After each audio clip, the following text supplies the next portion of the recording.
Magandang hapon, ngayon po ay araw ng Martes, November 28, 2023. Narito po muli ang update sa lagay ng panahon.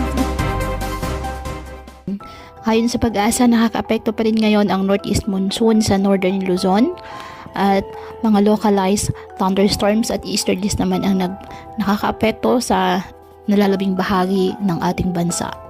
Sa ngayon, wala pong bagyo o low pressure area na minomonitor sa loob ng ating PAR na maaaring makaapekto sa lagay ng panahon.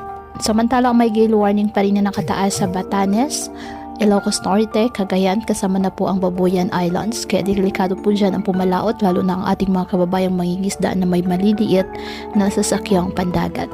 Ngayong araw, ang Batanes, Cagayan at Isabela asahan na maulap na kalangitan na may mga pag-ulan dahil po sa northeast monsoon. Posible po ang mga pagbaha or landslide lalo na kapag may moderate to at times heavy rains.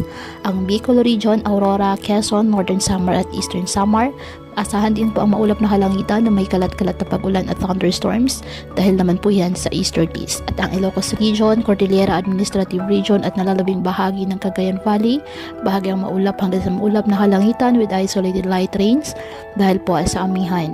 At ang nalalabing bahagi ng bansa kasama na ang Metro Manila, bahagyang maulap hanggang sa maulap na kalangitan with isolated rain showers or thunderstorms dahil sa easterlies at localized thunderstorms. Kaya po patuloy po natin na pinag-iingat ang ating mga kababayan sa banta ng mga pagbaha at pagguho ng lupa at ugaliin po na magdala palagi ng payong o kahit anumang panangga sa ulan kapag lalabas ng ating mga tahanan. At yan po muna ang update sa lagay ng panahon ngayong araw.